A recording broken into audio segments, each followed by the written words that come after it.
let's just start with Ja right off the top. I listened to you today. You obviously covered a lot of it, but what was your instant reaction on Saturday when you see the video or just the screenshot or whatever it is? And then, kind of everybody's reaction on Twitter. What was your instant reaction when you saw the picture of Ja? Well, disbelief, really. I mean, first you're trying to verify whether it's real, and we, as over at the Daily Memphian, are trying to decide about it, whether it's possible to verify it, that sort of thing. But the notion that Ja would think, the notion that in the wake of the reports that we had last week alleging that he had a gun at various spots, and at this point, most people I think are familiar with the incidents, and that part of the defense from his lawyers has always been can't corroborate that there was a gun. The notion that he would be flash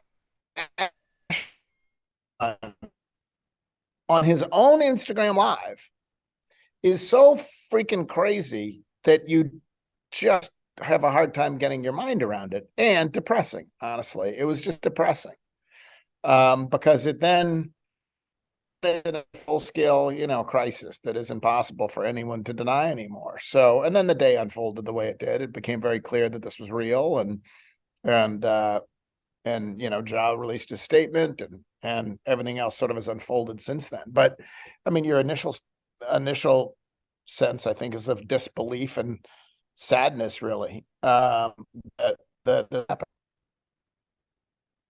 I think those are all the feelings that a lot of fans felt, and I think people that called in your show today showed that to be the Right. case. I think that you pointed out something that was really important today when you were on, was that we kind of have forgotten about that tweet that he sent out last year, which I believe was to a Timberwolves fan. It's free to find out how Hollows feel. And maybe that should have been our first indication that this was something that needed to be looked into. And I think about, you talked a lot about the therapeutic language, and he's getting help and stuff like that.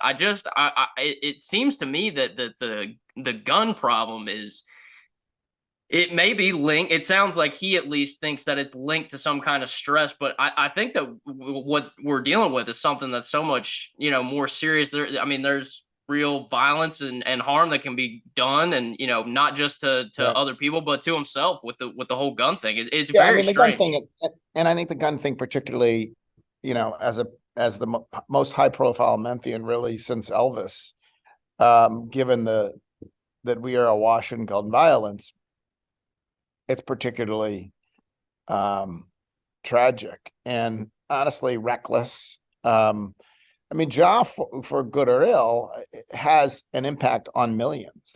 That's why Nike pays him to wear the shoes. It's not because he looks good in the shoes. I mean, it's because they literally think you, Ja, can influence people. And so the idea that he's embraced guns as part of the ways, as of his image, seemingly a core part of his image, is sad, honestly.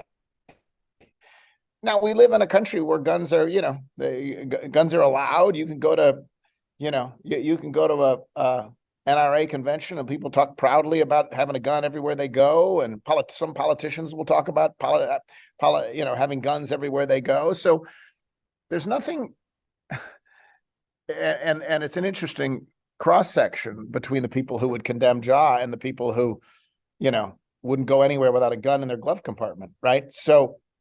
Um, but I think it's very possible that those problems can be related too. Like, I think there's a constellation of bad choices being made here, and Right. some involve guns, and some involve, I suspect, alcohol, and some involve or whatnot, and this sort of hard trail, this whatever that is all about. So I don't think the fact that a gun was involved, I don't think that means that alcohol, for example, if that's the issue, we don't know what it is. He talked about healthier ways of dealing Right. with stress. That's what the language was. So we don't know if it's alcohol or partying or strip clubs or gun, whatever the unhealthy ways about, but it can be more than one of those things. Yeah, and it sounds like it's a whole mixture of all of them. Your column was, talked about the apology, and you talk about Nike and the sponsorship you just mentioned. The thing I'm having a hard time reconciling right now, and I think I will in the future. And you mentioned, you're not going to hold anything against Ja in the future, and we all are rooting for the best interest of him. The thing I'm having a hard time reconciling is the fact that he did mention the partnerships in the apology. I understand that that may be what his partners want from him, but from an optics standpoint, it gives me the indication that he's not doing it for the right reasons, if that makes sense. It seems to me that as the Powerade deal drops this week, Nike has with the Kyrie situation this season has will say that they're not going to stand by and they will cut people's partnerships. So that part of it seems very hard to reconcile with me. Would you agree with that at all, or do you think that that was just the way Well, business is yes and done no. now? There are lots of people who change their lives because of quote unquote for the wrong reasons. Maybe the court ordered to go to AA. Yeah. Maybe they didn't walk in the door because or for there's a lots of reasons why people can consequences are there, and it may not be, hey, I just woke up this morning and decided I wanted to be a better human. And so if those reasons include Nike, or if they include Powerade, to me, it's about the sincerity that then follows that. Okay, Nike wants you to be better. The Grizzlies want you to be better. Your family wants you to be better. Whoever it is. Are you just saying you're going to be better for the benefit of Nike or the Grizzlies or the NBA? Or has Nike persuaded you you have to be better?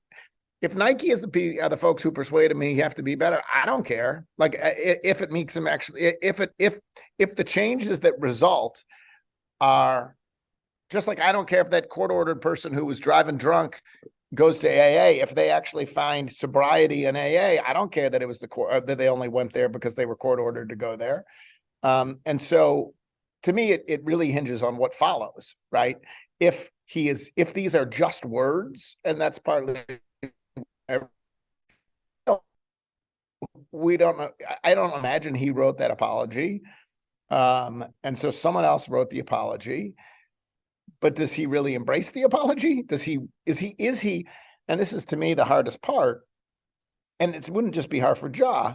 It is hard to say it's my fault. Particularly, it's hard for anyone to say that in any walk of life about anything. Right. To sort of have the humility to say it's my fault. And then what we've seen from Ja is a pattern of saying it's everybody else's fault. It's the Indiana Pacers' fault, or it's media's fault, or it's the rest of the league that hates us fault, or it's whatever else. And so to me, the key is, was there in this moment a recognition by Ja, this is my fault and I screwed up? And if there is, it doesn't bother me that it was Nike that pointed it out. I think he's right he apologized to his partners, among everybody else. So no, that didn't really bother me. But I also, to me, the fundamental question is ultimately sincerity going forward. Right. And so I think this will be the last thing we'll touch on it. We'll move off this in just a second.